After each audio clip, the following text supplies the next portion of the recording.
दोस्तों, जैसा कि आप सभी को पता है कि इस चैनल पर मैं आपको सरकारी योजनाओं की जानकारी देता हूं जो आपके काम की होती है। और आज मैं आप लोग के लिए दो ऐसी बड़ी योजनाओं के बारे में जानकारी देने जा रहा हूं जिसके अंतर्गत यदि आप रजिस्ट्रेशन करा लेते हैं तो लाखों की आर्थिक सहायता आपको मिलने वाली है। शायद दोस्तों आप लोग इस योजना के बारे में सुने भी हों, लेकिन इस योजना का लाभ कैसे लेना है, कहाँ आवेदन करना है, क्या क्या डॉक्यूमेंट और कौन कौन इस योजना का लाभ ले सकते हैं, इन सब की संपूर्ण जानकारी आज इस वीडियो में देने वाला हूं जिससे कि आप इस योजना का लाभ आसानी से ले सकें। दोस्तों, मेरा मकसद है भारत सरकार द्वारा चलाए जा रहे महत्वपूर्ण योजनाओं की संपूर्ण जानकारी आप तक पहुंचा सकूं। तो चलिए जानते हैं आर्थिक सहायता देने वाली दो महत्वपूर्ण योजनाओं के बारे में। लेकिन इससे पहले आप सभी को मेरा छत्तीसगढ़िया जोहार। मेरा नाम है रोशन और आप देख रहे हैं छत्तीसगढ़िया जोहार यूट्यूब चैनल। इस चैनल में दोस्तों आप सभी का बहुत बहुत स्वागत है। तो चलिए सबसे पहले बात करते हैं ई श्रम कार्ड योजना के बारे में, जिसके तहत आपको हर महीने 3,000 रुपए की आर्थिक सहायता मिलेगी। इस योजना का नाम आप लोगों ने जरूर सुना होगा और ई श्रम कार्ड भी बनवाया होगा। लेकिन दोस्तों, योजना का लाभ कैसे मिलेगा? दरअसल प्रधानमंत्री नरेंद्र मोदी ने असंगठित क्षेत्रों में काम कर रहे श्रमिक और मजदूरों की आर्थिक मदद के लिए ई श्रम कार्ड की शुरुआत की थी। एक आंकड़े के मुताबिक इस योजना का लाभ पाने के लिए दोस्तों ई श्रम पोर्टल पर अभी तक करीब 28 करोड़ से ज्यादा लोग रजिस्ट्रेशन करा चुके हैं। दोस्तों, ई श्रम कार्ड योजना को श्रम मंत्रालय द्वारा चलाया जाता है। दरअसल केंद्र सरकार देश के गरीबों और आर्थिक रूप से पिछड़े हुए लोगों के लिए कई कल्याणकारी योजनाएं चला रही है। देश में पहले से ही स्वास्थ्य, शिक्षा, राशन और आवास जैसी कई सारी लाभकारी योजनाएं चल रही हैं। इससे देश में रहने वाले लाखों लोगों को फायदा भी मिल रहा है। इन्हीं योजनाओं में से दोस्तों एक योजना है ई श्रम कार्ड योजना। इसके तहत ई श्रम कार्ड धारकों को सरकार की तरफ से आर्थिक सहायता प्रदान की जाती है। ई श्रम कार्ड के फायदे के बारे में दोस्तों बात करें तो इसके माध्यम से आपको सभी प्रकार की सरकारी योजनाओं का लाभ मिल सकता है।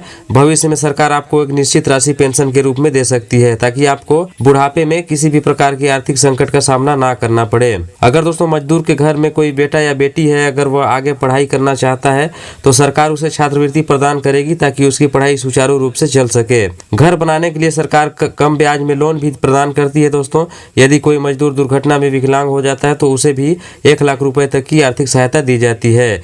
इसके विपरीत दोस्तों यदि उसकी मृत्यु हो जाती है तो उसके परिवार के सदस्यों को आर्थिक सहायता के लिए 2 लाख रुपए की आर्थिक सहायता प्रदान की जाती है।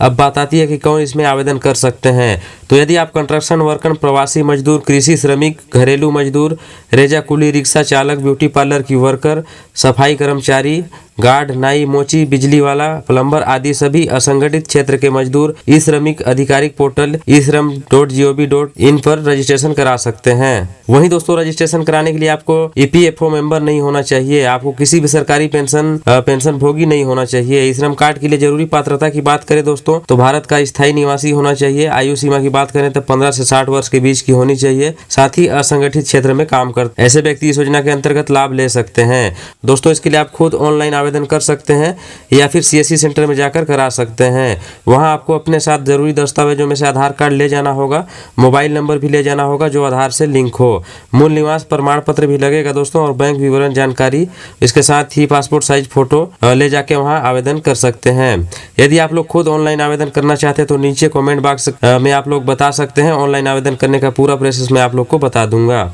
तो आइए दूसरा महत्वपूर्ण योजना के बारे में बात करते हैं। लेकिन इससे पहले आप सभी से रिक्वेस्ट है कि इस वीडियो को लाइक कर चैनल को अभी सब्सक्राइब कर लें, क्योंकि इस चैनल पर आप लोग को सरकार द्वारा चलाए जा रहे महत्वपूर्ण योजनाओं की जानकारी देता रहता हूं।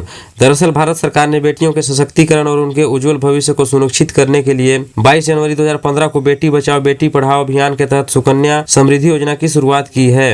यह योजना दोस्तों बेटियों के लिए एक सुरक्षित आर्थिक भविष्य तैयार करने में मददगार है।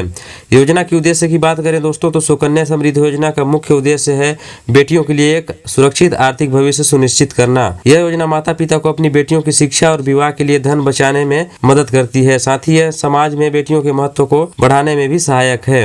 दोस्तों, अब बात आती है कि कौन इस योजना के अंतर्गत आवेदन कर सकते हैं। तो दोस्तों, इस योजना में किसी भी भारतीय लड़की के नाम पर उसके जन्म से लेकर 10 साल की उम्र तक खाता खोला जा सकता है।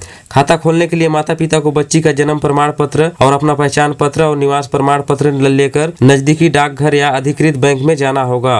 वहां दोस्तों एक फॉर्म मांगकर सुकन्या समृद्धि योजना का फॉर्म जिसको भरकर न्यूनतम 250 रुपए जमा करने होंगे। इस योजना में दोस्तों प्रति वर्ष न्यूनतम 250 से अधिकतम 1.5 लाख तक जमा कर सकते हैं। सरकार इस योजना पर बाजार से अधिक ब्याज देती है दोस्तों, जो समय समय पर परिवर्तित होता रहता है। यह उच्च ब्याज दर योजना को और भी आकर्षक बनाती है। दोस्तों, अब बात आती है कि इस पैसे को कैसे निकालेंगे। तो खाता खुलने की तिथि से 21 वर्ष पूर्ण होने पर यह योजना परिपक्व हो जाती है। हालांकि लड़की के 18 वर्ष पूर्ण होने पर आंशिक निकासी की अनुमति है। मतलब दोस्तों, जब लड़की की उम्र 18 वर्ष हो जाती है तो शिक्षा के लिए पैसे निकाले जा सकते हैं, जो मुख्यतः उस शिक्षा के व्यय के लिए होती है। शिक्षा और विवाह के समय भी धन की आवश्यकता को ध्यान में रखते हुए यह सुविधा प्रदान की गई है। तो इसी तरह से इस योजना का लाभ लिया जा सकता है। आपके घर में भी यदि बेटी है तो इस योजना का लाभ अवश्य लें, क्योंकि सरकार सभी वर्गों के लिए योजना चलाती है और सभी को सरकारी योजनाओं का लाभ लेना चाहिए। तो चलिए, मुझे आशा है कि जानकारी अच्छी लगी होगी। मैं इस चैनल पर सरकारी योजनाओं से संबंधित जानकारी लाता रहता हूँ, इसलिए आप चाहे तो इस चैनल को भी सब्सक्राइब कर सकते हैं, ताकि कोई भी योजना आपसे मिस ना हो सके। तो चलिए दोस्तों, इसी तरह चैनल पर नया दुलार बनाए रखिएगा। तब तक के लिए जय जोहार, जय छत्तीसगढ़।